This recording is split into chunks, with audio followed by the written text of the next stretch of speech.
This is a relay project. Real Talk starts right now. Here's Ryan Jesperson.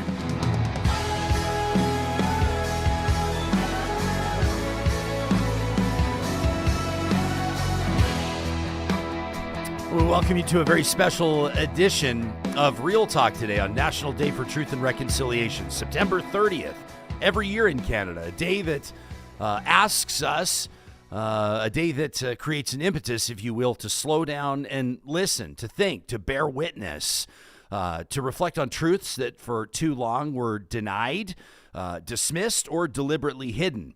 The National Day for Truth and Reconciliation is not about checking a box or posting an orange square. It's about grappling with the real history of our country and asking ourselves, what does reconciliation actually look like in practice, in action? What's our responsibility in carrying it forward? Today, we're honored to sit with two powerful voices, two friends of this show. Journalist Dani Paradis has dedicated her work to amplifying Indigenous perspectives and reporting with integrity on issues that are too often overlooked in mainstream media. Aaron Paquette, an acclaimed artist and author, and by the way, an Edmonton city councillor, has been using creativity, politics, and advocacy to push for change and healing. Today, we'll talk about the stories that people need to hear, the truths that are often still resisted, and how reconciliation can move beyond words into action. This conversation matters, and so does your role in it. We'll be looking to our Real Talk live chat today for your comments, your perspectives as we carry this conversation forward in what we believe to be a very important spirit. In our feature interview today, presented by Mercedes-Benz Edmonton West, what an honor to welcome back to the studio Aaron Paquette and Dani Paradis. Thank you for being here with us today. Thanks for having us. Yeah, you've we had a conversation unfolding in our green room that I thought was particularly interesting. And Aaron, I hope you don't mind if we lead off with it. It feels fitting.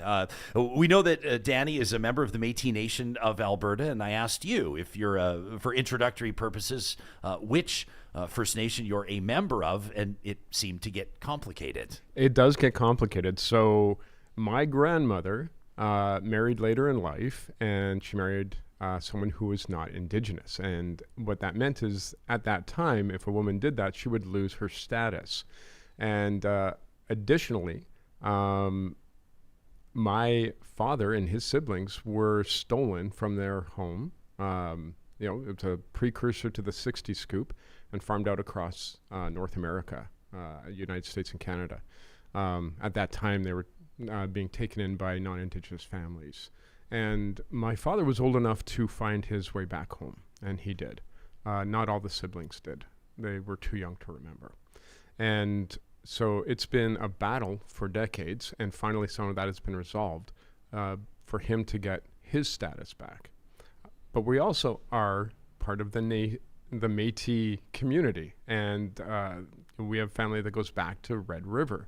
And so what has ended up happening is my siblings have all gotten their Métis Nation of Alberta cards, and so they've got their membership. I've chosen to stay out of it because, being in politics, I don't want anyone to ever say that I had an advantage because I've got status or I've got membership, even though that doesn't really give you any benefit, but there is a narrative out there that there is one. My brain, I was racking my brain for how that could be an advantage to you. How could financial advantage? Most Indigenous kids grow up hearing that, you all get a free truck and you all get that. Well, no, I don't think you ever got a free truck. Still waiting. Yeah. So, it's just the perspective there. But when I finally hang up the skates for the final time there, of course for my kids, we'll just get that all sorted out and we'll go forward. But in the meantime, like most Indigenous people who happen to be in the public spotlight, I've had to get my genealogy done just so that if there is a day when some nosy journalist comes walking by and asks like, hey, are you actually Indigenous? We have that. And if you ever met my father, you wouldn't even have a doubt. But yeah, so which leads me to ask you, I heard you're working on something along those lines. I am, yes. I don't know if I'm going to be working on a book on pretendians, so that's what Aaron is referencing. Still finalizing. Pretendians, yeah. What are pretendians? Well, that's a portmanteau, so a little English lesson. So pretend and Indian would be the word mashup there. People who falsely claim Indigenous identity. So what Aaron was referencing there was we have this legacy of people, Marie Ellen Turple Lafond, most famously now Buffy St. Marie, yes. Who have claimed to be Indigenous, specifically Indigenous in Canada in these cases. And then when there's a genealogy search, when we talk to their families, it turns out, surprise, they're actually something else, Italian in Buffy's case. Yeah, that was a wild story. I'm referencing a CBC News story there. She returns her Order of Canada, saying that she never denied having American citizenship. But that was I think, for fans of hers and people who had admired her work for so long, didn't intend to pile on her in the first 3 minutes of this episode. But it was a huge issue, and people were outraged. Mm-hmm. It may seem like an obvious question, but why do you think that resonated so strongly with people? I mean, she's the queen. Like, she's the rock and roll Indigenous queen. She's like the symbol in Canada of somebody who was fighting for Indigenous rights early. And we'll give her credit for that. I mean, she was in the American Indian movement well before there was any sort of social benefit. She would have been ostracized. So she really did feel a true connection to community. But she was not honest in the way that she came about her identity, and it wasn't a matter of like, oh, I just let people maybe think whatever they want. Like, she's out there wearing like these earrings, she's out there in her regalia, and fighting that war as an Indigenous woman. And then we have to ask, well, who didn't get to win these awards? Who didn't get that acclaim because that didn't get to be the status that they had? So yeah, Jeff Leo did amazing reporting at CBC on that. It was very in depth. I would encourage people to watch it if they haven't. There's a moment when they go into like this vault to retrieve her birth certificate, and oh my God, to pull it out. And it just becomes so obvious that she just has not been truthful. Wow. For you, the genealogy exercise, there has to have been more to it, I would imagine, than simply answering an objection that people may have in a political context, being able to prove something. There must have been a very personal element to going through that for you. Well, I'd never really thought about it before, but once we embarked on the journey and you start realizing, like, we should have known this as you go back a few generations, and things start to branch off and there's stories about the family, and it became it's an ongoing labor of love that I get to pass on to my kids so that they know who they are. And that's what it comes down to. The pretendians, the complexities around status and membership comes down to the Indian Act and having to prove that you are actually Indigenous, having to prove that you actually have a right to exist. And for the kids who got lost in residential school, having to lose that identity and having that enforced on you has led to profound impacts that we see today. I mean, imagine if the barometer for reconciliation was how many homeless people do we have in our streets? And then you tell me how good we're doing. We just, as a family, returned, within the last 24 hours from Toronto, trip out there, and we were at the Hockey Hall of Fame. And you walk in and there's like the Wayne Gretzky thing, and you walk in and there's like the Olympic hockey things. You know what I spent more time standing and staring at than anything else? There's a big team photo. It's got to be 6 feet by 8 feet of a hockey team from a residential school. And it stopped me in my tracks. And I found myself staring at it, and like you might look at any exhibit in a museum, let alone a museum around subject matter that I'm passionate about, that I love, like hockey. But if you look at a team photo or a group photo, you don't typically spend a lot of time really staring and looking into the eyes of every single person in that photo. But I found myself in the context of a residential school hockey team, wondering what the story would have been like for each one of those individuals, right? Individuals, young men with short hair, right? Wearing these hockey uniforms, looking tough as hell, to be honest with you. Really remarkable photo, but at the same time, wondering how much pain was represented in that photo. Wondering what, and I think, and as I looked around me, other people too. It's actually a very powerful bit of square footage in that museum. People really taking it in, and I think that it was resonating with people. I saw it firsthand. When it comes to today, I don't know about you guys, but my drive into work today was much more efficient. It was much quicker. Fewer people on the streets. Our school-age child is home today. Our younger child is not in daycare because daycare shut down today. Today is a day where many Canadians will not be at work, and you wonder, and I hope that people will be pausing and reflecting on today. I hope that the day will be used or recognized, honored as it should be. In our live chat, James says he's checking in from Treaty 1 lands today to catch the show. He says to recognize the importance of this day. David says, I really appreciate the chance to reflect on our nation's history and what true reconciliation needs to look like. Sharon's checking in, says she's so proud to be Métis today and every day. What does National Day for Truth and Reconciliation mean to you, Dani?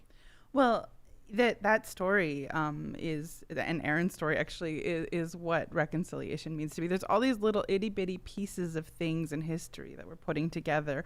Dr. Wilton Littlechild was still like a big, huge Oilers fan. Half of his identity is Oilers, and the other half He's a legend. is his legendary work for Indigenous people. But he found peace in a very difficult situation through hockey and running and being a jock and that sports activity. That was his way to sort of escape some of the worst harms of residential school. So it's a complex history. We still have many, many First Nations, Indigenous people who love hockey so much. And that's, there's a complicating factor when you consider residential schools, when you consider hockey teams, when you consider what people were dealing with while also getting to enjoy the sport.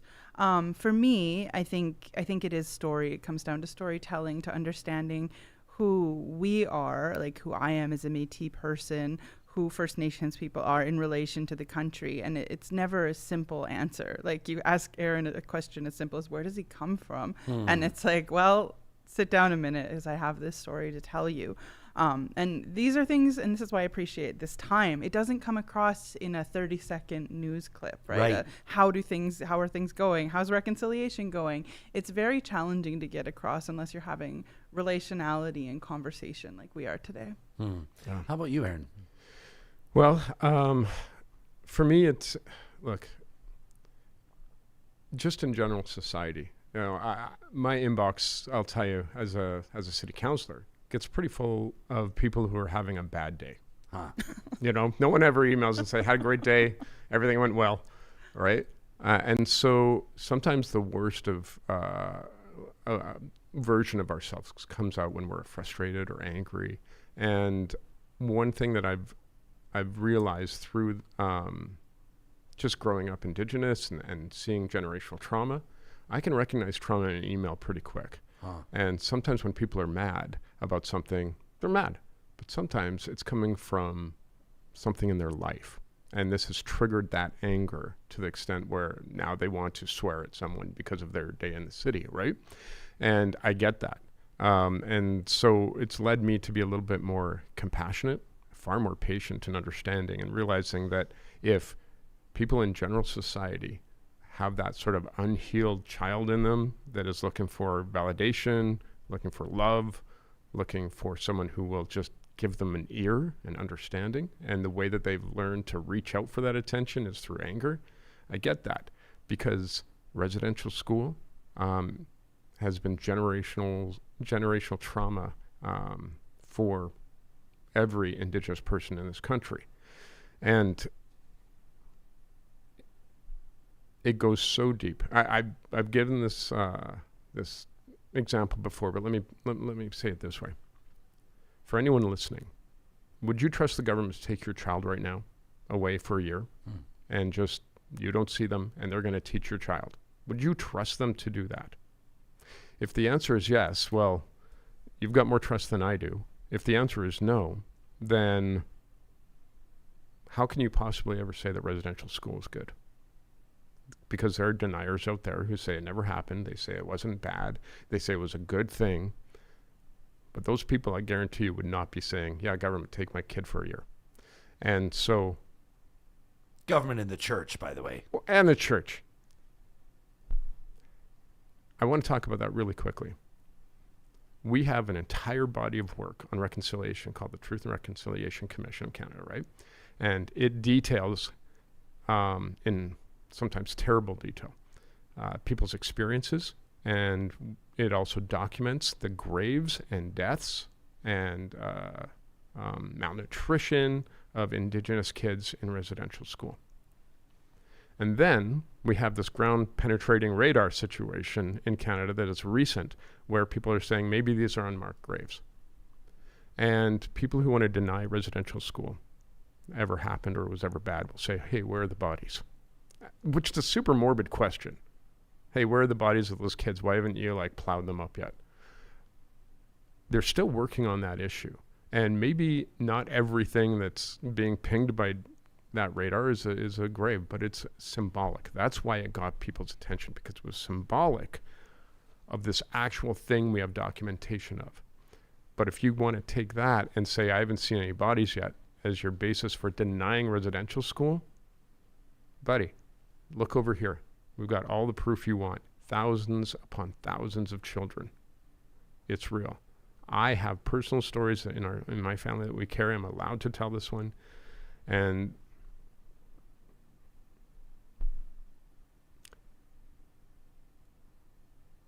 when one of our chapuns was young, a girl in residential school, one of her cousins was really rambunctious, this little boy. And he just couldn't sit still. We all know those kinds of kids. And they're going up the stairs in Blue Quills. Blue Quills was a residential school out Saddle Lake. That's where my wife is from. And because this kid wouldn't stay in line, a nun who had had enough finally just flipped him over the railing from the top floor, and this kid plummets down to his death.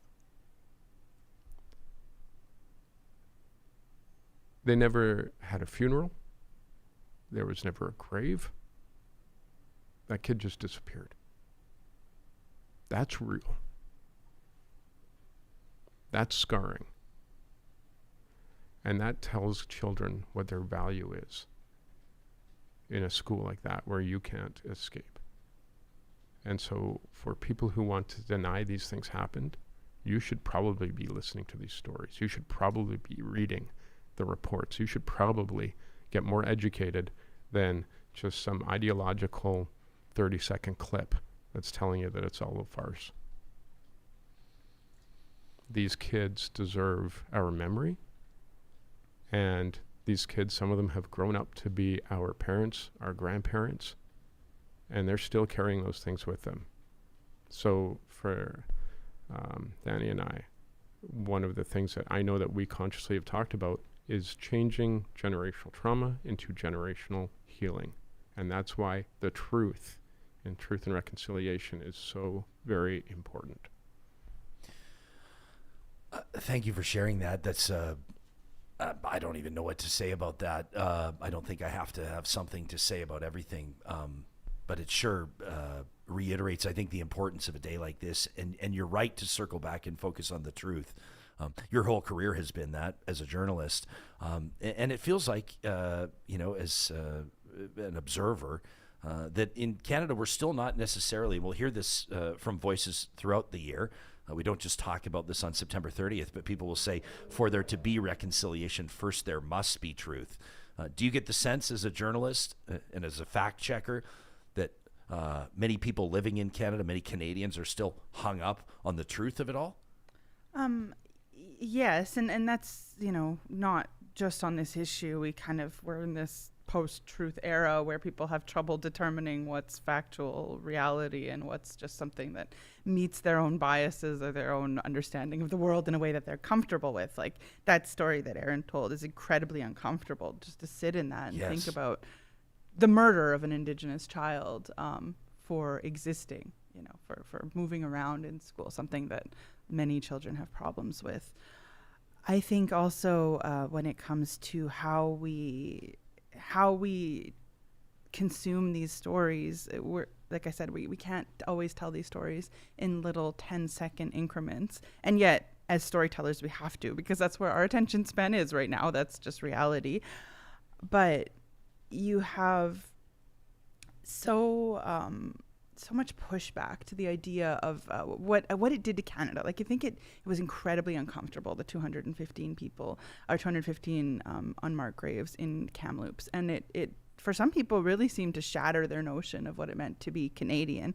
I think for Aaron and I guess I'll speak for myself, it was harder to understand why that was so shattering when we've been writing about this and talking about it for decades already. But here was this symbol and perhaps this truth that they had to confront for the first time. And now it didn't fold out in the way that our Western minds want, right? We want proof. We want, bodies. And yet, do we demand that? Like, if somebody tells me that their parent passed away, am I like, show me the bones, I'm not going to believe you? So we put this extra burden of truth on Indigenous communities when we have the records from the National Center for Truth and Reconciliation of all of the missing children. There's some 3,200, maybe over 4,000 now. You remember when I called in for the papal visit, I was in the stadium.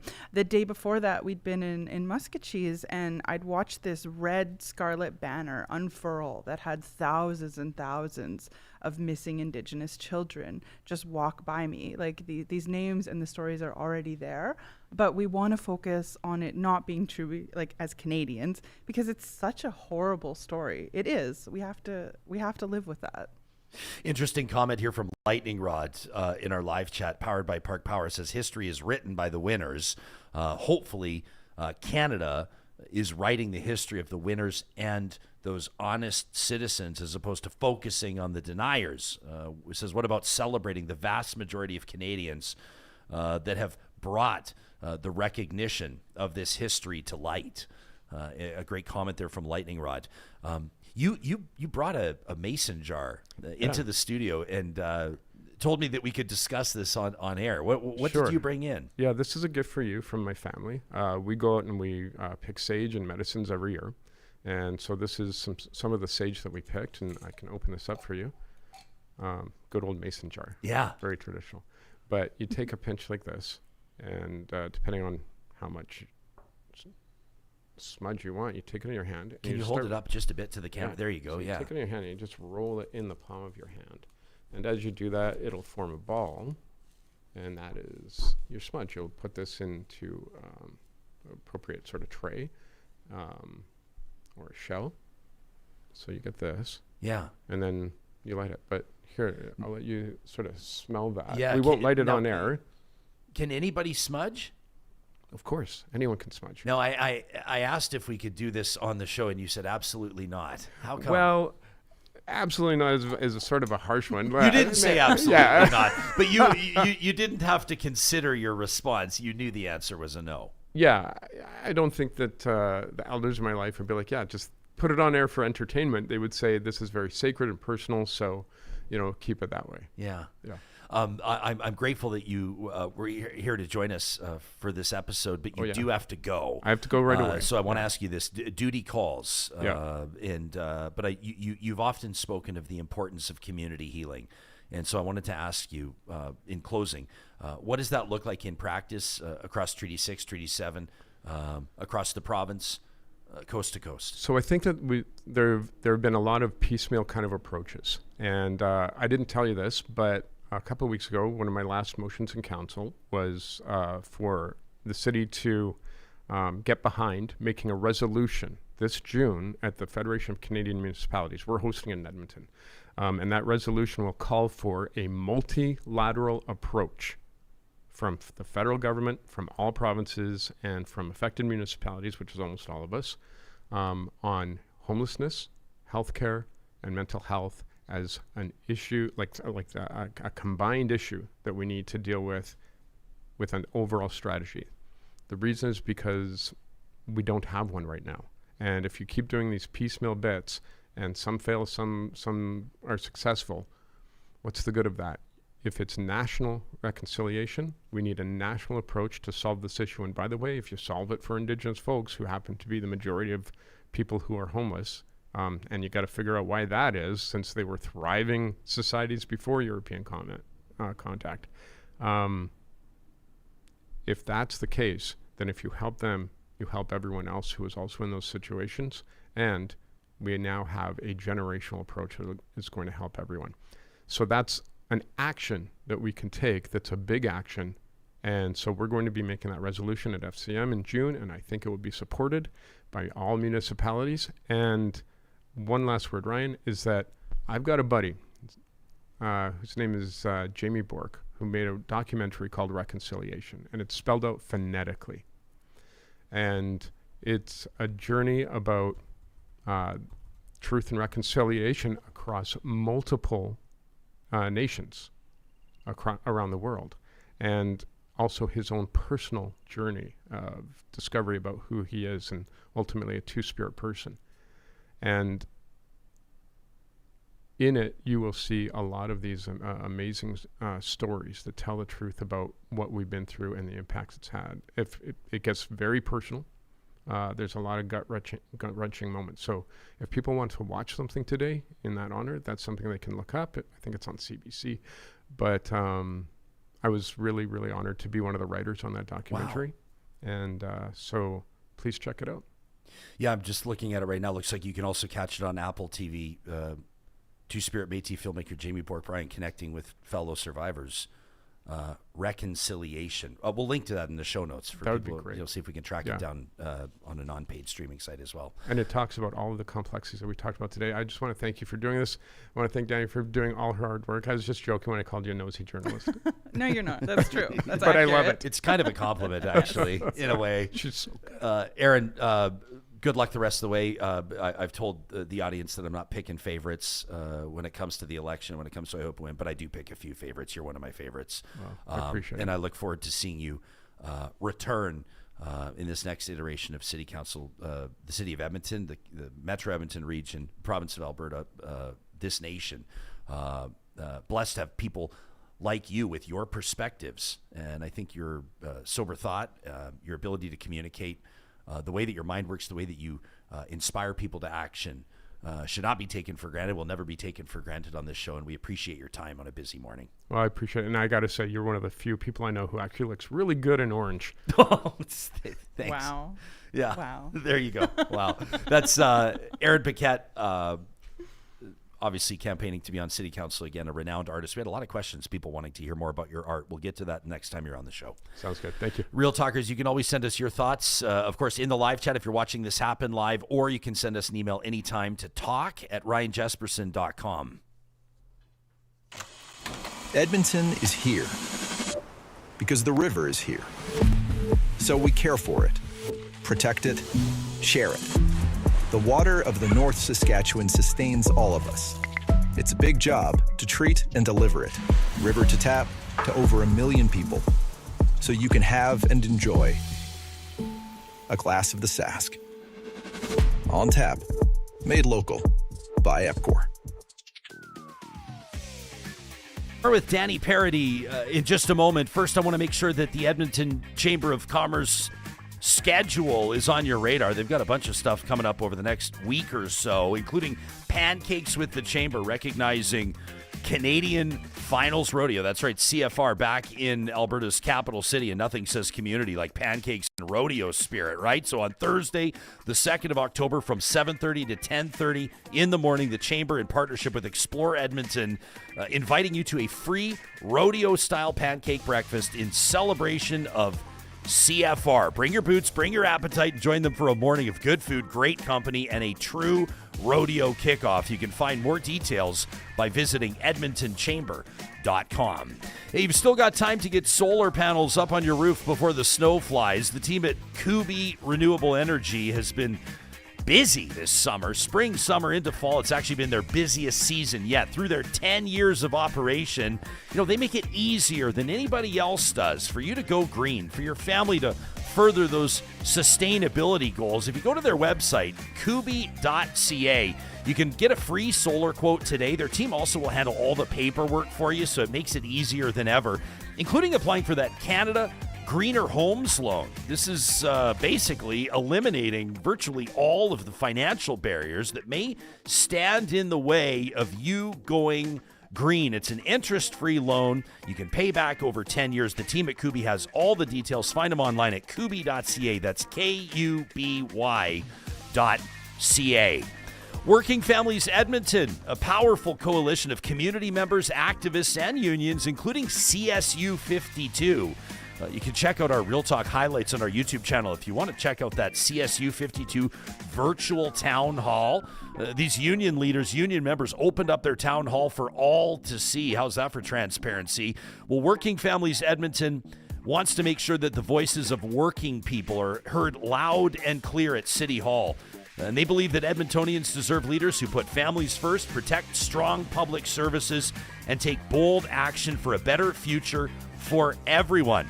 They've actually chosen their candidates, their endorsements for the provincial election, that municipal election happening across Alberta on the 20th of October. You can learn more. Check out their endorsements and learn how working families are being heard thanks to the work at Working Families Edmonton by visiting their website. That's workingfamiliesedmonton.ca. Had a chance to pop in and see our friends at The Helm the other day.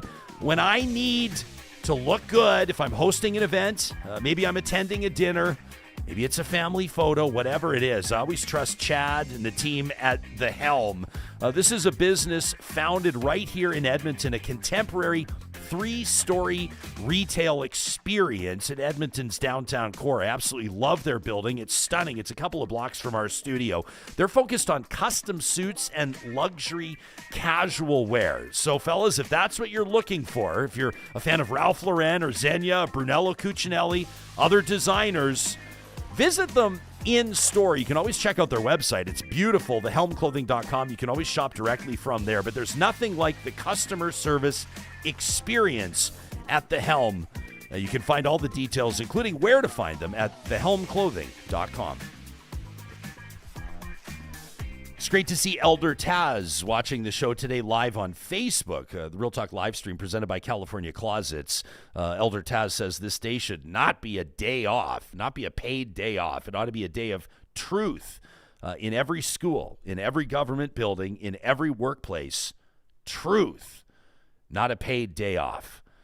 Tony, moved by the story shared by Aaron, I think all of us were. She says, I've heard stories like this from residential school survivors. Says, my heart absolutely aches for those young children that couldn't fight back. I see many of you sharing stories of your children hearing about truth and reconciliation, hearing these stories from residential schools in their schools. Some of them, how about this from Bunny Slippers, who says, I was very impressed with the school that my child attends. Says, I had a conversation about residential schools with my little one about what was taught. My kid's in kindergarten, so it is being taught. It is happening, but still, we're seeing some detracting comments in our live chat. We're seeing one person in particular referred to it as the reconciliation industry. I would imagine that to move on from this at some point as a nation, to move from truth, not to move away from truth, but to move from truth to reconciliation, or many people say reconciliation. It requires social leadership. It requires political leadership. And that can manifest itself in many different ways. A lot of people will immediately point to, how about counselor talking? We should call him Aaron. He's on the campaign trail. He's not technically a counselor right now, but talking about the homeless population in Canadian cities and communities. What about clean water on First Nations across the country? As a journalist, Dani, what's your assessment of government action on this file? What's your assessment of where we are when it comes to actual reconciliation?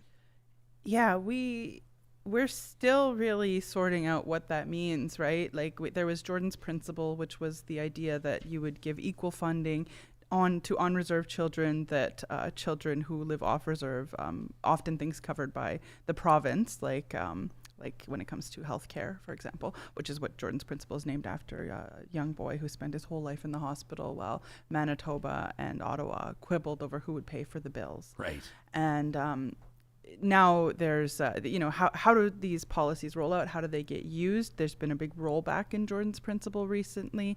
And yet some of that may be warranted. I think there was some confusion about what should be funded by that government fund, but it comes down to there being an incredible inequality on First Nations territories compared to what we can access here. And it still doesn't mean, I mean, Aaron's pointing out the homeless problem here in Edmonton. It doesn't mean that people are always thriving here in Edmonton, but compared to what they can access in Muscatchees or Enoch or other communities, it's still unequal.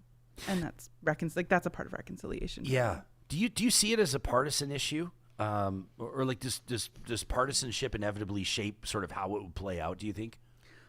It has. I don't think that it has to. I mean, I think it's actually a very conservative principle that you wouldn't want the state to be responsible for raising your children and for what they think and what they do. Like the legacy of residential schools, I think we can look at that as an extreme overreach of the state, which that would be our traditional conservative values in Alberta, that that's wrong because of that.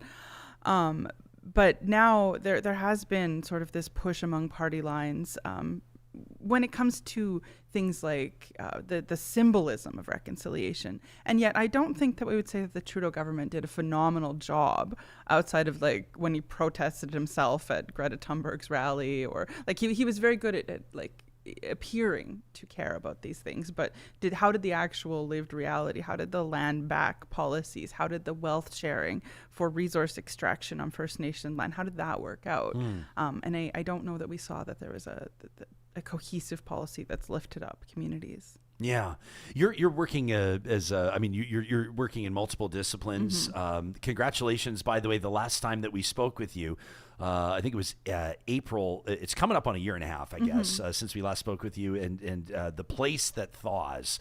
You had recently completed this phenomenal podcast series for APTN that went on to win gold at the National Podcast Awards. Congratulations for that. But you've traveled, as mentioned. You checked in with the show. You've been a wonderful friend to this show. You checked in live from Commonwealth Stadium during the papal visit. That was following the Pope's visit, as you said, to Musqueam, which was a very moving experience, I think, for the average ordinary person, but also, of course, for survivors participating in that and for community members there.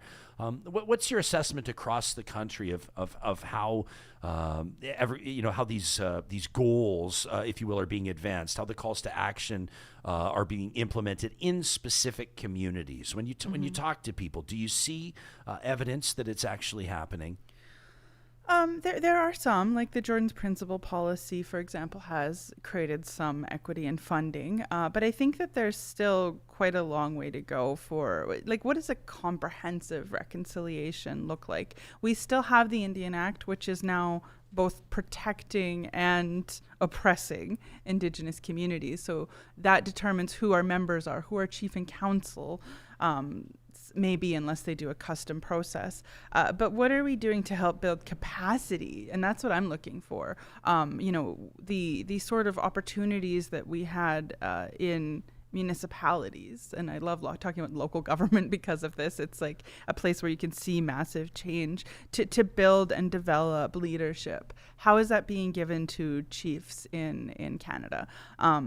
There's work that the chiefs have to do too. It's not all the government. There are times when there's not transparency, when they're not being clear with their people, when there's this tension between who's the elected leader and what voice do the people have outside of that. And I think even as journalists, there's this tension where, I wouldn't want to be completely held responsible for everything Danielle Smith thinks. And I don't think anybody should want to be held responsible for anything that their political leader says. Like, it's profoundly disturbing that you would be. But we do that still sometimes when it comes to First Nations people, or in the treaty system, we pull, here's what the chiefs think, and this must be what everybody thinks. And when you get into resource extraction, you run into some issues there. I've been up north in Fort Chip and looking at people who are now concerned about their water quality, concerned about the fish, and yet they have had some profit from the resource extraction around them. Right. So, and quite frankly, that is the path to prosperity for many communities. They're in this tension where they care about land and water and future generations, but how they make money and how they would lift themselves out of poverty may be resource extraction. Yeah, I mean, I think of Chief Alan Adam up in Athabasca Fort Chip. He's been on this show several times, and his advocacy has been remarkable. It's I mean, gosh, he's sort of taken center stage, as a matter of fact, on a lot of this stuff, calling, like indicting basically verbally governments and authorities and the Alberta Energy Regulator and others for ignoring some of those water studies. Well, at the same time, like you said, that community in particular it's a very complicated and multi-layered relationship with the oil and gas industry. And you look at someone now a member of Parliament, but Billy Morin, Chief Billy Morin, of course, who's called for more Indigenous participation and ownership of energy projects, and then I think reiterating the reality that these are different communities, different First Nations. You'll have many communities on the West Coast, for example, where pipeline expansion, as an example, is a hard no. Yeah. There's absolutely no appetite for it, and I think that tracks with in a land this diverse, in a land this broad, with an economy this diverse and broad. That is the way that it would play out. It's the way that you would expect it to play out. But it reiterates the point you're making that the voice of one is very rarely, if ever, the voice of all, right? Yeah, I mean, it's an incredibly diverse community across Canada, which is something I think we have to keep in mind. So, in Alberta here, I'd say we're a little different than the rest of the country. I don't know how you'd put that, Ryan, but we are. And I think everybody knows what you mean. Yes. And I think we... our perspectives, like you said, it doesn't match the West Coast, it doesn't match the East Coast, and it doesn't match the concerns in each community. So that's why, on our local government, we tend to have better representation of our views and perspectives. So we want to make sure that community by community, there's that perspective. So there is not one clear Indigenous view. And yet, I think in Canada, something that we actually do well is the way that we cover things from a national perspective. Because despite the fact that there's local community, the federal government has ultimate oversight of First Nations people under the Indian Act. And if you're Métis, there's sort of this weird question mark where you are under the Indian Act, but we don't know what that means because we're still fighting it out in court. It is very weird to have your identity sort of formed by court decisions as well, but that's where we're at. I think when we talk about... Can I interrupt you for a second? Absolutely. Does your like as a member of the Métis Nation of Alberta, do you think that, or in your estimation, I wish Aaron was still here so we could ask you both, but do you process today differently than Aaron might, as an example? Yes, I mean, being Métis is not being First Nations. There's this sort of there's this mixedness that is a part of Métis life, and tension sometimes between different communities. Historically, like Métis were not friends with all First Nation, and yet, like I have some of the blood of like the people that the Métis fought with in my bloodline, and I don't know why. Right? You have our stories that are lost to history, but my great grandmother was Angelique, my middle name, and she was just listed as like Angelique Sioux Indian, so I don't know why. But they were like historically enemies. So I think when it comes to being Métis, you also have the element of racialization. I'm very white passing, and people who may not know that I'm Métis, I don't show up racialized in that way. Whereas, I don't know, I guess we can't speak for Aaron, he's not here anymore, but like he may have to live his life in a different way, or people who are more visibly First Nations. And that creates sort of a tension, and sometimes too, in how how we show up and what our perceptions are. You know, we are all the product of our own lived experiences. Yeah, I thought it was interesting that the two of you, before the show, you were talking about code switching. Can we get into that a little bit? Sure. Because I just, it's not a phrase that, I mean, perhaps some people recognize what it is, but I thought it was interesting for me just as a spectator here to hear the two of you discussing that. Yeah, I mean, so people of color that are paying attention are going to know what code switching is, or maybe people who come from a different class. That's the idea that, you know, you would talk a certain way to a certain group of people. You know, if you have your like rural Alberta accent, or you have, you know, that like what's viewed as like the native accent, you know, Aaron, for example, does not talk like that, even though he grew up with people who spoke like that. So it's like, how do you switch so that you belong in the places that you're existing? You know, I teach at a university. So if I'm out there like looking like I come from the trailer park, whatever that means, it would be, you know, it would be a mismatch. So how do we adapt ourselves to the environment? And I think being Métis is a lesson in like constantly juggling that adaptation. How do you exist in a way that's authentic? But it's very hard, as you know, to be authentic when you're sort of under this gaze of either your audience or under, you know, under the white gaze of what's appropriate. What stories do we want from Indigenous people who come to your show? You know, like what do people want to hear? And that's all an element of performance. The white gaze. The white gaze. Is that a commonly used phrase? Or? In academia, Yeah, yes, it is. Like, you know, you have like the male gaze, which would be the notion of like how are women perceived, and the white gaze would be, you know, and that would be like a broad categorization of maybe Canada and the US and whiteness as a concept, and how do people how do you relate? So like an institution we would probably code as white, as in like white people are the top echelons of power, and so how are people who don't fit into that, how do they switch to accommodate, you know, and make people feel comfortable, but also here's the tension, like keep your authentic self when you show up to a place. I'll be authentic for a second. I feel like this is taking a bit of a risk, but we call the show Real Talk. We had reached out to an individual, I obviously won't say who, to be on the show with us today, to join us today. And they replied, which I appreciated, and declined, which is fine. Happens often. But they sort of, and I don't know their personal experience. I don't know their lived experience. And so I can't say the spirit with which the comment was delivered, but they basically said, and this is my paraphrase, you know, I'm tired of being tapped on the shoulder or being asked to appear on shows like yours on days like this. You know, I'll have my own process, they basically shared, of how they will spend today, which is perfectly fine and well within their right, but said that they desired to see, and I take this as a challenge in a positive sense, and I do think we deliver on it, but they said they desire to see more coverage on important issues like this outside of September 30th. And I've sat with that, you know, in my own way as, you know, the producer and host of the show, but also just bigger picture. You know, it's Black History Month would be another example. If you're only, you know, if the only time we had, and I'll remember the email, I remember the guy's name who wrote it to us. His name was Garth.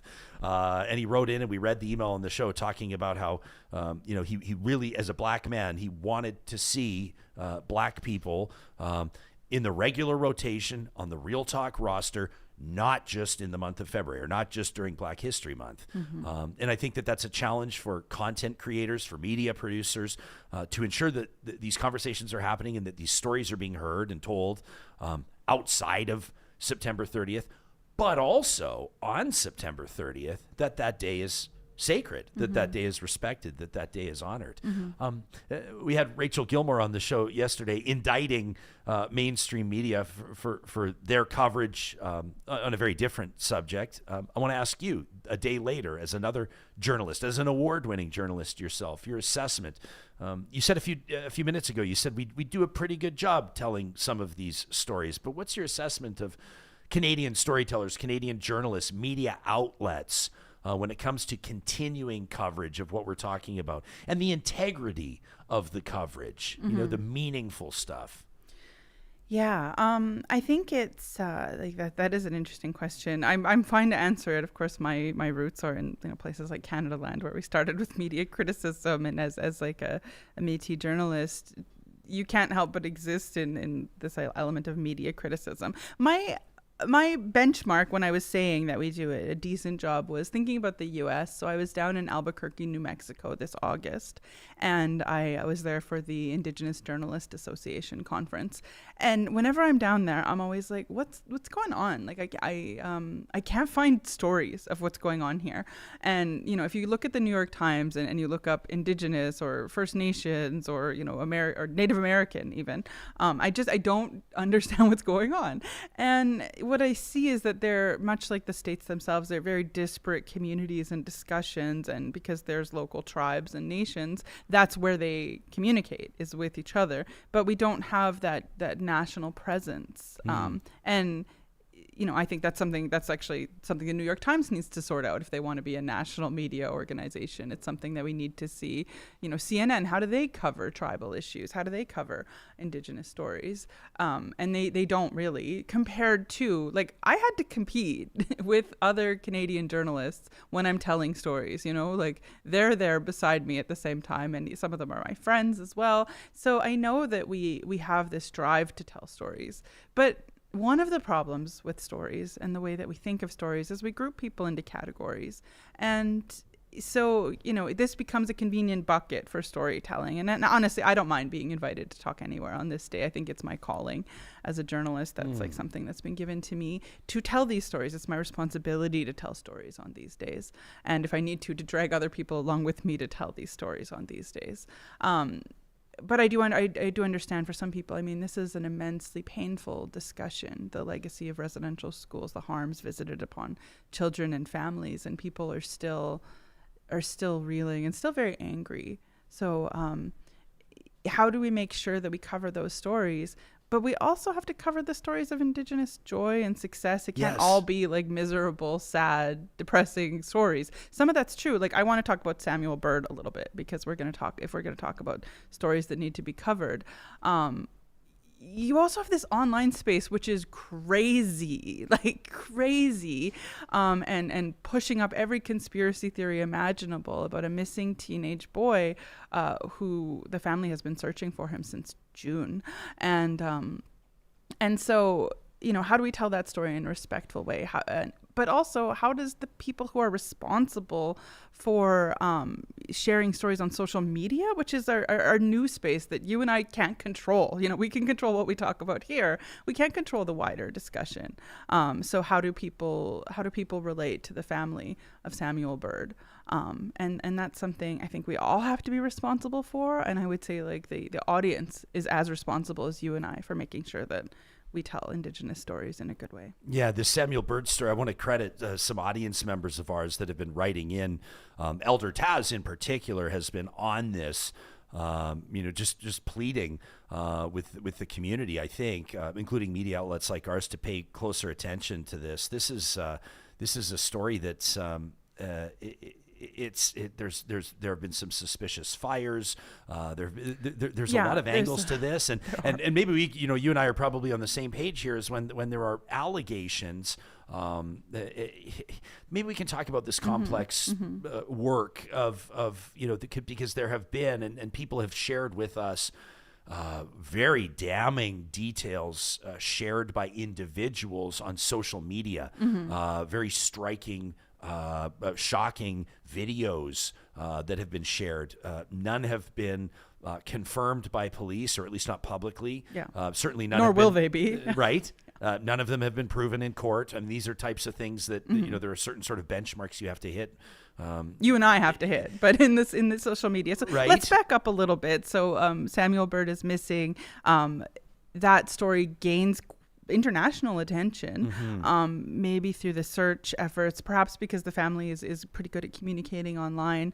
And so whenever that happens, like you're talking about, people will people have been tracking this so closely that the names of potential suspects are online, the names like their actions are online. There was a search warrant recently, and we don't always know about that in these cases, but we do in this case. And then that same address, there was a fire, and I suppose it's an alleged arson. I don't know that that's proven, but we have so much detail, and I feel so complicated about this because as a journalist, like on one hand I love detail and transparency, and I'm like, yeah, get that story out there, but then once that detail is out there, how do we make sure that there's there is a court system that exists? We have to make sure that that the court case, when it goes to trial, will actually be able to go to trial. It won't be tainted by everybody in the public having access to information that we maybe don't need at this point. And that's really a horrible position to be in as a journalist, because on one hand I want it all out there. We have these, but then we have this true crime sort of way of telling stories where where it's outside of that judicial process, and it doesn't always respect that that's the process that we have. Maybe we don't like it. I don't always like it, but it's the only thing that we have for seeking justice outside of well, and violence. One of the things that I think is particularly notable about this as well is that you have, as we're describing here, that journalistic process of what you can report and what you don't, and when you divulge or share information and when you hold back until it's verified in second sources and the whole 9 yards. I think most people are familiar with that. But then you'll have many people, including Indigenous people, maybe particularly Indigenous people in Canada, who have seen many stories of many disappearances and in some cases many deaths, under discussed, not covered at all. I think back to many situations where families, and these are grieving families, or families with their hearts in their throats, not yet, still clinging to hope that their loved one is still alive, pleading for the public's attention, pleading for search parties, for police action. And so when you have been, I don't use this in a pejorative sense, but like when you have been conditioned to believe that your people's disappearances or your people's crimes against your community are not of interest or not of lead interest to newsrooms, let alone the general public, then of course that will influence and impact how you see these circumstances when they touch down in your own home or when they touch down in your own community. It's a very difficult situation. And I think, and that's why I wanted to ask you in particular of your assessment of the state of journalism on a day like today, whether or not, we as an industry and we as a population are doing enough legitimate, gutsy, uncomfortable storytelling to move the needle. Yeah, and I think, those stories are out there. We have like Cooper Island from Duncan McHugh. You have Connie Walker surviving St. Michael's. I think I saw some of your real chat. She was on with us. Yeah. Talking about it, and so like those stories are, if you want them and you can stomach them, they are there. But at the same time, in something we have to reckon with is like you and I don't have the voice that media used to have. There's this sort of like equalizing of voices on social media. On YouTube, for example, like here's a YouTube channel, but anybody else can also start up a YouTube channel, and we have to how do we compete with that while still having our factual realities that you and I have to follow because we don't want to be sued. That's not the only reason. Hopefully we're also just ethical, but we don't want to face a lawsuit. We have to adhere to some sort of element of truth and fact checking that you don't have to if you're just like running your mouth online, and that inhibits some of the way that we can tell stories. And when we're talking about like that disenfranchisement of people who don't feel that their stories have been taken seriously, I think we have to leave space for a family to really say anything they want. They're grieving an unimaginable loss for most of us, and I don't yet know what the police have done here, and we can't because we can't see what work they're doing. So it will be at the trial that we can really determine whether or not there's positive things being done. But even that requires like a faith in the system that they actually are doing something, and that's tough because that hasn't always been the case. we also have a lot of missing people due to fentanyl, right? We have an incredible population of people who are not able to get treatment and who go missing. Like I've covered that story many times. I think of Angela Morningstar Alexis, and she went missing on her own in her own community in Alexis First Nation, and they haven't found her. You know, I've been to the search where there's dogs. I've sat with the family by a TP while they organize searches, and she's still missing, and her family still wants her back. And who can say, like, if anything, enough is being done? You know, if it was your family and your child, the answer would be no. Until they're back home with me, it's not enough.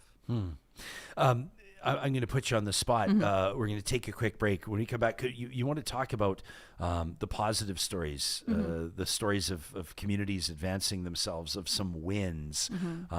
Can we hear one or two? Can I put you on the spot? And also, are we allowed to, I don't know if we're breaking news, you do have a project that you're going to be working on over the next while. Can we discuss that? Is that possible? I suppose we can. Aaron already scooped me. Aaron already scooped you on the show, so we'll go there in just a second. We're talking to Dani Paradis.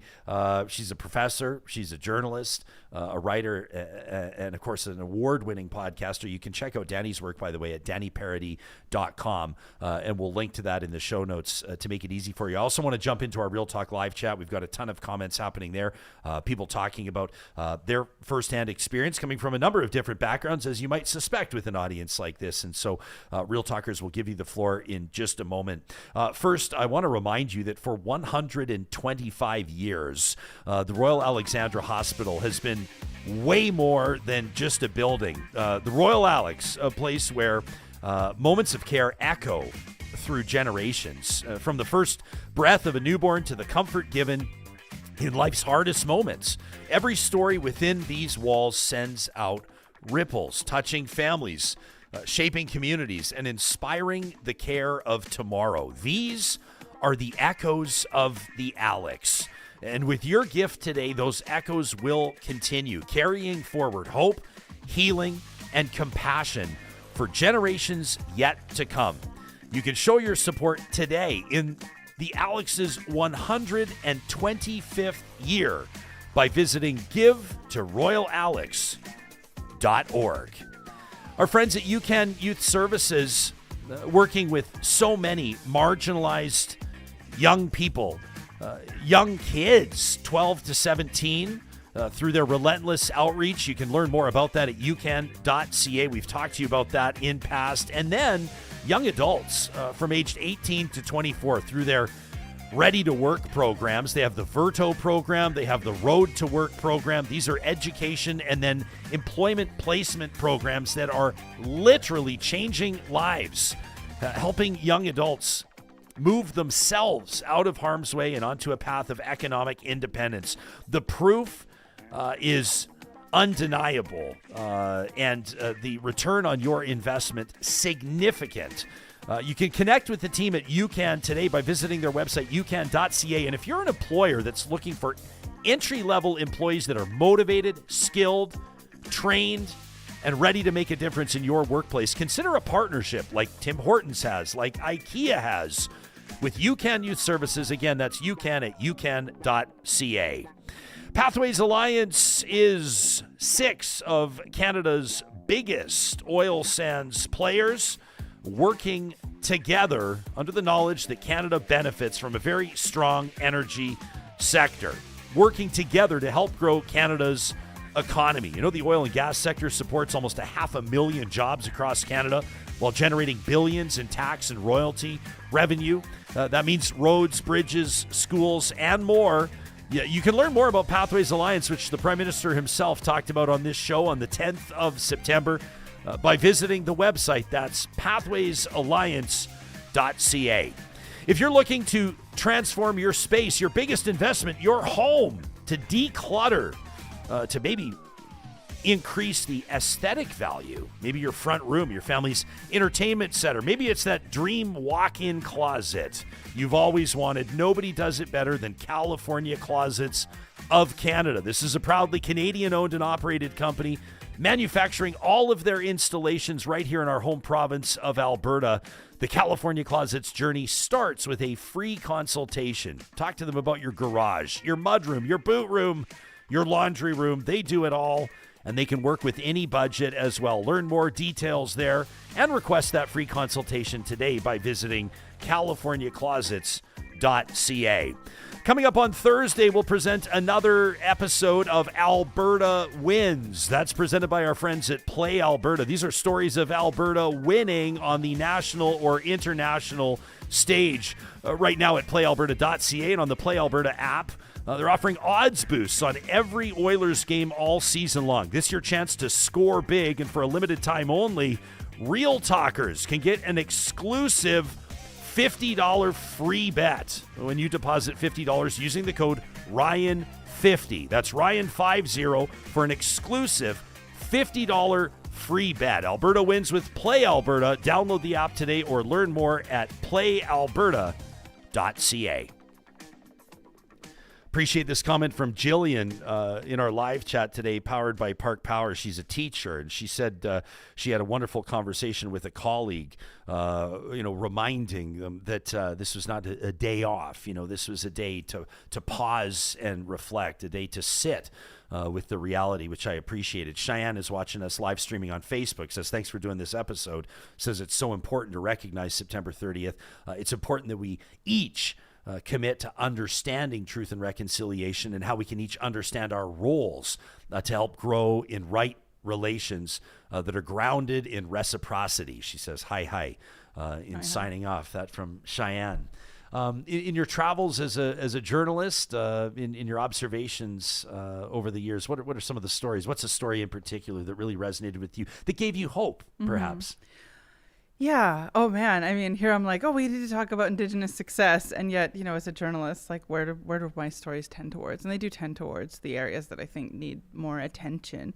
But in that can be some positive stories. Enoch Cree Nation has shown some progress on their drug treatment facilities, which I think will be a huge benefit to Indigenous and non-Indigenous people. Like this, I keep bringing this up because it's one of the defining issues that we have in our city. You go outside and you can see that we need drug treatment centers for people outside, like downtown, meaning where you and I are. But in Kainai First Nation, there's Dr. Esther Tailfeathers, who is a phenomenal First Nations woman and physician, and she's been working really hard at the harm reduction model on her community. And just the other day I saw her announce that deaths are down, like the idea of treatment through methadone and other drugs to help taper down from the other substances like fentanyl or opioids.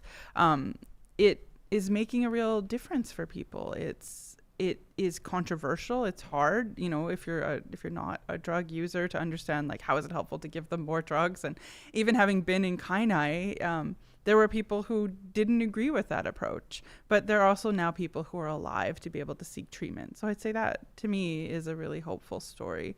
The way that chiefs and leaders are able to share stories on the national stage. AFN is in Alberta, we don't really tend to use that federal organization to advocate for us, but nationally they do use it, and they provide some helpful information on housing and what the needs are across Canada. And I think that although it's an imperfect organization, it is a helpful voice, and it's helpful to get the message out that people have for whatever issues their community are facing. So those are things where I see success for them in, like, being able to tell stories, success for community in being able to take power over their own health. Like, we need to me, the biggest success are things that give back agency to communities, because that's something that was taken away, be it under the Indian Act or through residential schools, which taught people, that they're not people who are powerful, that have their own center for knowledge. And since I teach young people and I spend a lot of time around them, I spend a lot of time talking about having agency in your own life is one of the key determining factors that you're going to succeed. Viewing yourself not as a victim of external sources, but as somebody who can make your own change in your life. And that really sucks when it comes up against decades of disenfranchisement and and oppression by other forces. And yet here's these resilient and powerful people who are bringing back ceremony to spaces. You know, Jess Sanderson-Berry is a beautiful First Nations woman. I'm wearing her earrings right now, actually. They're stunning. Yeah, J Shine Designs on Instagram. And she just did a hide camp for Indigenous youth to come and scrape moose hide and help to create, you know, beautiful things like this. She creates moose hide pins, kind of like the orange t-shirt. And that's a great story of success. Her great-grandmother was the last person who did moose hide tanning, and so now she's bringing that back. But through her success as a First Nations woman, here she's bringing it to other people and she's bringing success to her family, but also showing the beauty of culture. And yeah, I can't talk about her enough. I love these earrings. I love they're her beautiful. work. We're showing it. We're showing one Yeah. of her reels right now on screen for people that are watching us on YouTube or on the social media platforms. If you're listening on the podcast, it's the letter J Shine Designs, And it says, "You smell, on you buy." Instagram. You smell, you buy. I It's love that. Let me traditionally load up another one here. These are great. Absolutely beautiful. Yeah. Traditional smoked hide is what this is. So you can find her at a lot of different markets. And, you know, it's a really 10, 15 years ago, I'm not sure that there was space for women to succeed in this way, or that the general population necessarily would respond so positively. And that's really shocking, because I'm like, oh, I've been alive in the time that there's been this huge change. And so I'm hopeful, you know, like you and I have known each other, I think, before Truth and Reconciliation. Almost 20 years, if you can believe it. Really? Yeah. Wow. I know. Not to make you feel old. That's so disturbing. But you know, when we first met, this wasn't even what I was talking about. These weren't stories that I was talking about. And now it's sort of become the central point of things that I share. And so I think we do have to have hope in these conversations. There's hope that as long as we're able to keep telling and sharing our stories, that we can't be ignored anymore as Indigenous people. You know, the truth is out there. We have to fight back against residential school denialism and the idea that residential schools were fine. Like, I was at this sort of conference a couple weekends ago, and it was called the We Unify conference, and it was a sort of one of these like MAHA, Make America Healthy Again, anti-vax convoy sort of groups of people.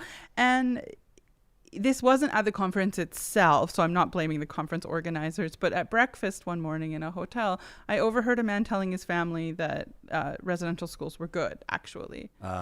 And so he's so comfortable just saying something that's a blatant lie out in public, and that tells me, you know, there is more work to be done. Like, it's really stunning that somebody, well, what message, how has he received this message, which is so twisted? Like Aaron mentioned, would you send your kid to residential school? Of course not. But why is it important for people to push back in that way?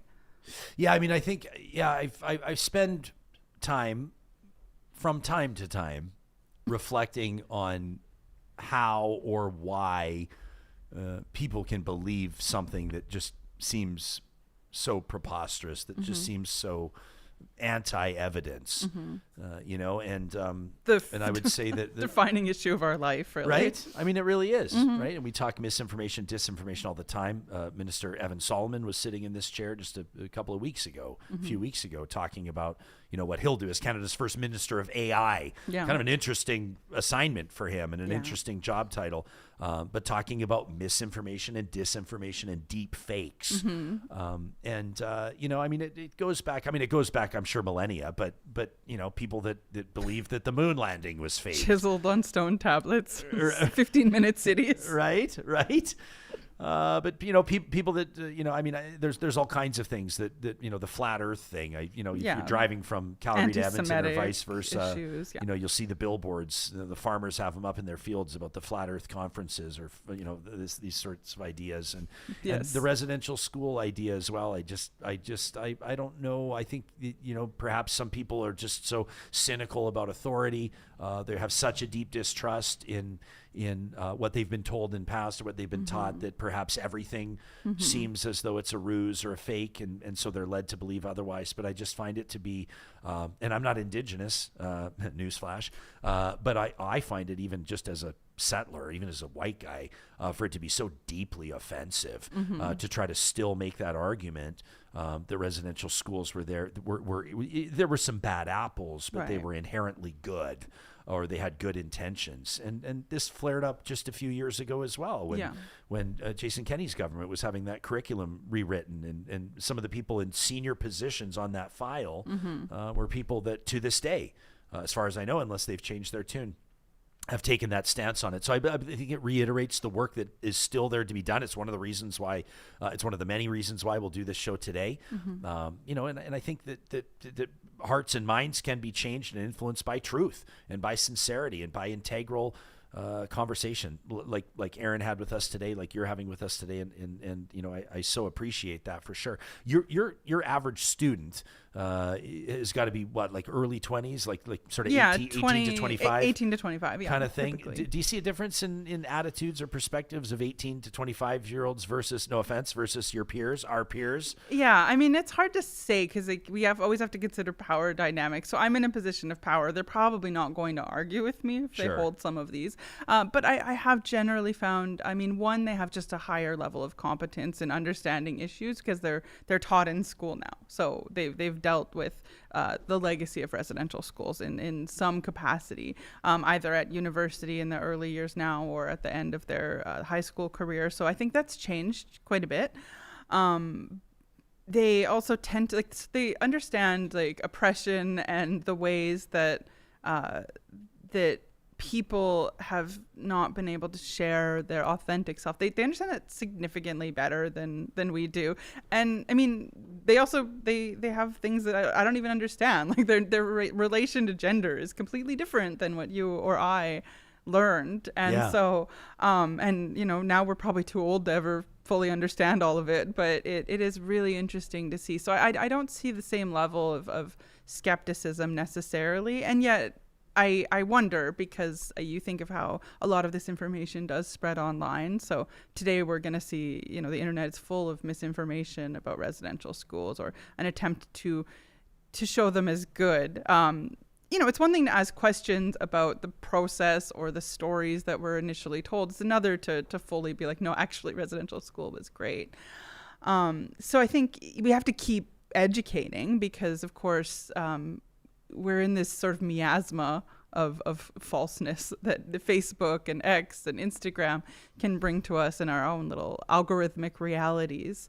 So I think one thing I find that I do have to teach students is reality isn't just served to you through your phone. You have to look up and look around and figure out what's going on. And it can't just be trusting whatever you see on your phone. The phone can't replace, the days that people just looked at media and thought, oh, everything on here is true.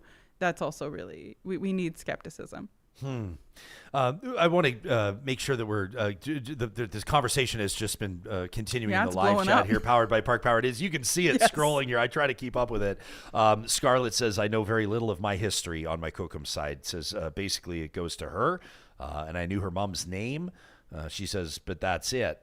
She says also, I'm protesting that I have to pay the church $30 to get my grandma's baptismal records to prove I'm Métis. Scarlett says, I think the church has taken enough. We've got other comments here from Randy. Appreciate Randy's feedback. He says there are many who are members of Métis Nation of Alberta because they're not able to prove treaty status due to many different reasons, like lost records, women losing status for marrying non-Indigenous people, and the like. It's not lost to me. And this is reiterated to me today that so our audience comes from such a diverse background, which I think is such a wonderful thing. Different perspectives on a day like today, for sure.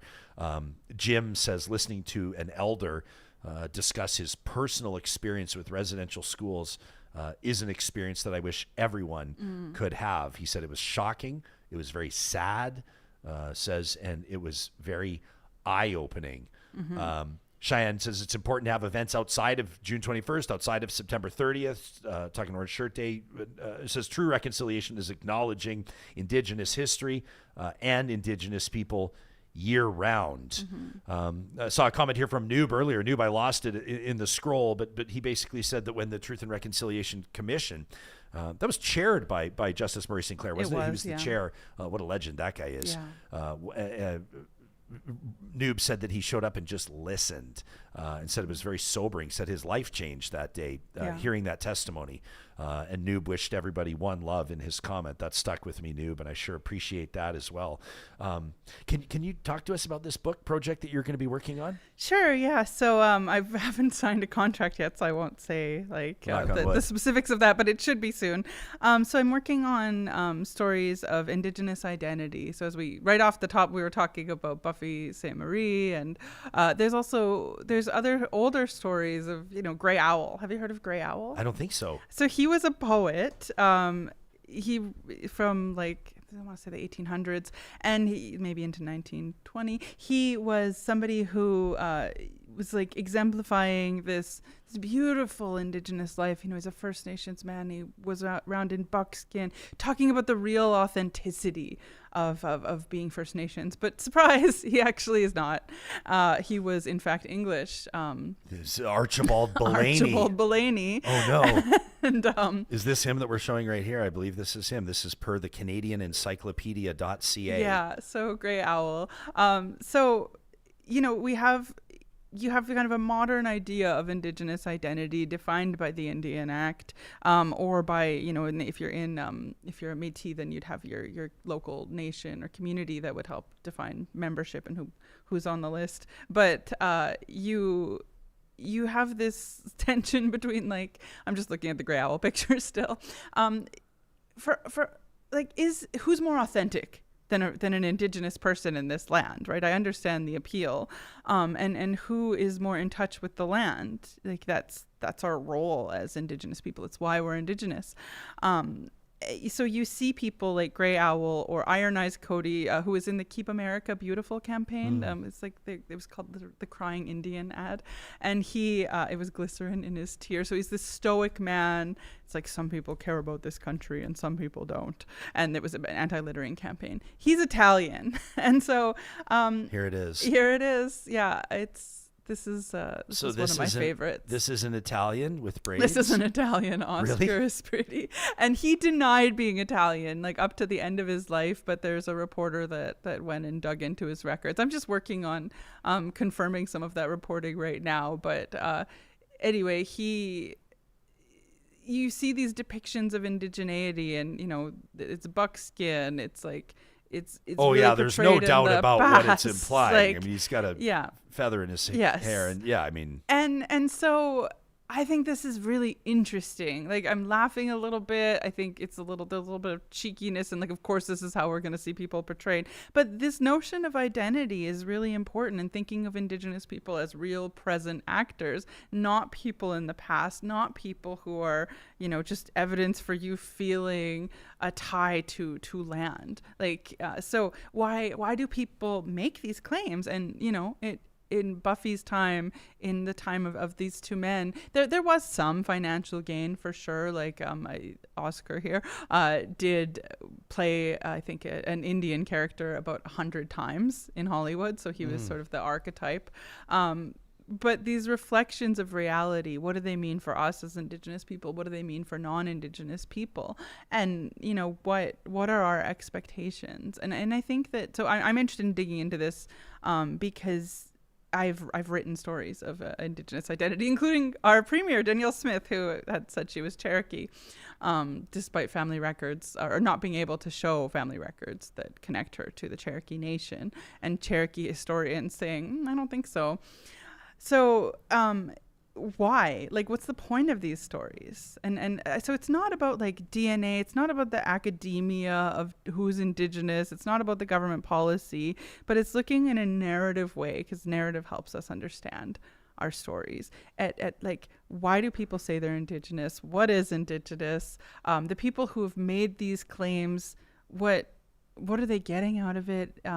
Is it genuine just not understanding? Is it perhaps, a family story taken too far? Is it a politician? Because politicians are very weird about their backgrounds, all of their backgrounds, because they're using narrative, like are useful pieces to create a biography of themselves. Well, wasn't it interesting to hear Aaron Paquette earlier in this episode talk about how he didn't use the word feared, but he was aware that if he had his card, if he had status, that it could be weaponized against him, perceived as an advantage. Yeah. Right? I thought that was kind of interesting. It's a bit of a twist, or it's a 180. Yeah, I mean, on what other politicians might have. In other words, he wanted to eschew it almost. It's not his words. I shouldn't say that, but he was aware of how that could be perceived and work against him, while other politicians, elected officials, celebrities, and the like take the complete opposite position on it. Yeah. I mean, I don't know that I agree with Aaron that. I don't either, but he's talking about his own life and his own perspective, so I'm not Yes. about to push back. But I don't see how it could possibly be used against him. But he's not here, so Yes, no, I know. So it's sort of unfair that we're talking about it, and yet here we Aaron, are. come on for half an hour, and then we'll talk about everything you said when you leave. Yeah, That's what you get for I leaving don't know early. he'll come back. But I do think here's this person trying to be thoughtful about identity. Here's this person that has to juggle, two worlds, living in like the Canadian municipal world and then living as like an Indigenous man. And that all Indigenous people have to perform that. That's that code switching word. So I think it is reality, and we all shape it and try to get through it as best we can. So I appreciate the thoughtfulness that he brought to that. But I think that we have to the book is going to be about what is the harm also, because there is real harm. I've covered 2 Toronto twins who got tens of thousands of dollars in scholarship money that other people could have gotten had they not claimed to be Inuit and been like this, an Inuit lawyer and an Inuit engineer, like these benchmarks of Indigenous success. And so who didn't get money? Who doesn't get to go to school? We won't know those stories because we don't get the number 2 names in all cases. But there is real harm. There's this sort of need to protect Indigenous identity, but also really respect these stories that are on your chat about how people don't necessarily know what their family connections are. There was the 60s scoop. There were people who were severed from community. The Indian Act will, you won't be able to enroll if you become like a certain diluted status. Like it's very, very racist. And yet that's not who's grifting usually. It's not these borderline people. It's these people that are like out there, no connection. They know that. They're just using it for their own advantage. It's very different. Yeah, we've had Adam North Pagan on the show several times talking about his work as an advocate for survivors of the 60s scoop. We just, I think Lou Jobs was on the show. I don't know can you see the carving over there, right in our producer station there on the shelf? A remarkable, I believe it's soapstone carving. He shared with us, I think that was his first carving, which he presented to the show, which was amazing. But just talking about his own journey in and out of homelessness and just powerful stuff firsthand. The stories we want to hear on the show, people with lived experience, not just the credibility of it, I think, but also the what it does. I know how I am, and people are talking about this. We just read that comment of someone saying, I think it was Jay or Jim, talking about they had heard a residential school survivor talking in their own words about their own experience. There's no more powerful context than that. And we'll also recognize that, there are dissenting voices I see Lou is in the chat. His name just popped up right now as I mentioned his name. That's incredible. Just got chills. Johnny, Johnny's been sort of had his hands full today as well, moderating the chat, because it doesn't always go as seamlessly and flawlessly and empathetically as you'd like. Oh, really? We'll recognize that. But I will say this, Erica, thanks for your YouTube channel membership, says I feel like the amount of people saying residential schools were good is so small, we can probably just ignore them and have legitimate conversations. Christy makes a good point, says this is not a day to listen to, quote, all sides. She says this is a day to listen and acknowledge Indigenous truth and reconciliation. We don't all sides Remembrance Day. We don't all sides 9/11. Some people do, I guess. She says, but that type of talk is gross. in my opinion. So you go, yeah, I oftentimes grapple with, peek behind the curtain here on whether certain perspectives should be ignored or whether they should be thrust into the spotlight and addressed. Well, if they're in positions of power, like if they have the premier's ear, how do we just say, oh, you're a small minority of people? Like the anti-vax people were a small minority of people. And now, surprise, we have to pay for our own COVID vaccination. So you ignore some of these things at your own peril. It's not just as simple as, yes, thankfully it's not most people. Most people are normal and understand that it's a horrible thing to have your children taken away and that there were deaths and that it was like an incredibly sad moment in our history. But the people who don't, how do they, like they dedicate a lot of time to making sure that story is out there. And they're often in position, they're powerful people when it comes to their influence in dialogue. Like, John Kay is a really good one. He's often raising questions when he's not talking about trans people. His other thing is residential schools. And like this shame that, like my people, I suppose government has brought on Canada that we didn't need to. And that's not true. So I'm here to answer that voice back. Like, I can't ignore it. I would encourage most people to ignore it, like log out, don't pay attention to those people. But some of us have to sit in that work. It's the gift and curse we've been given. Well, it's exhausting and incredibly important work. I'm so grateful that you agreed to join us today. Thank you for doing this. Thank you. I appreciate every time you're with us on the show, and appreciate the work that you do. I can't wait to read your book. We'll talk to you well before that comes out. You got to write it first. And when you do, and before that, we'll get you back on the show. You can learn more. You can connect with Dani. You can find her. Are you still on X? You're still on X. I am on X. You are on X. Don't check it all the time, but I'm like, hey, maybe I'll get back in there. Yeah, I don't want to completely close down my account either, but definitely on Instagram and, of course, at DaniParadis.com. We'll throw that in the show notes. Wanted to remind you as well, Real Talkers, very quickly, that these episodes happen with the support of incredible partners. That includes the team at Friesen Brothers, and I'm here to remind you, we're doing this show on the 30th of September. That means that tomorrow, Wednesday, the 1st of October, your next chance to save 15% off all grocery purchases of $75 or more at each of their 16 locations. So whether you're looking for one of those peach and Prosecco glazed gammon hams, unbelievable, whether you're placing an order for either the full turkey or vegan Thanksgiving dinner boxes, looking for a Philly cheesesteak sandwich and pizza, whatever it is that floats your boat, I personally recommend the sourdough cinnamon buns. Friesen Brothers celebrating 70 years in 2025, still proudly family owned. They've also got some phenomenal Oktoberfest promotions going on. You can read all about it on their website. That's Friesen.com, Freson.com. 15% off on the first of every month, only at Friesen Brothers.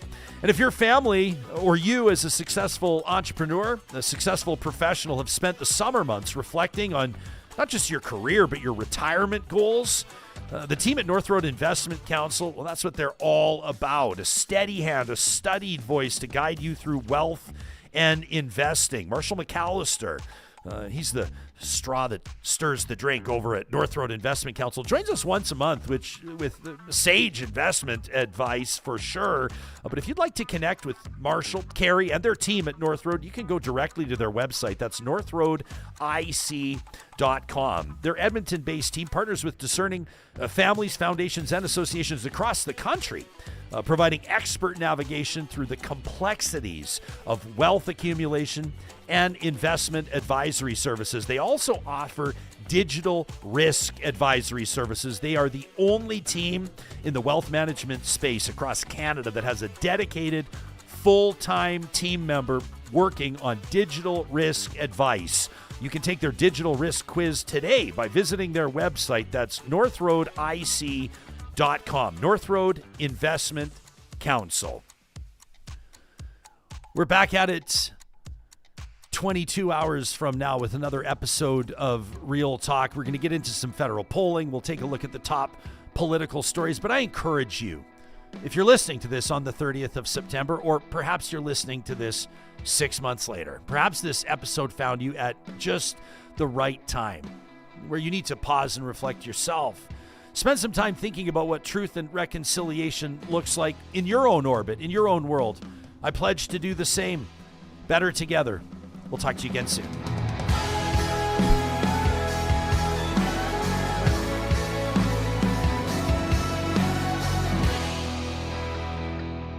Real Talk is hosted by Ryan Jesperson, executive producer Josh Dunford, technical producer John Hicks, general manager Katie Cook-Chivers, account coordinator Lawrence Derlego, human resources Lena Shepard, website design Mike Johnston, voiceover by me, Carrie Skelton, member emerita Julie Rohr.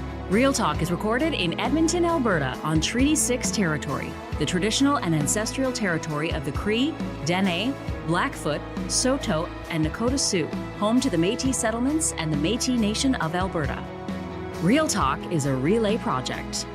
For more, check out ryanjesperson.com.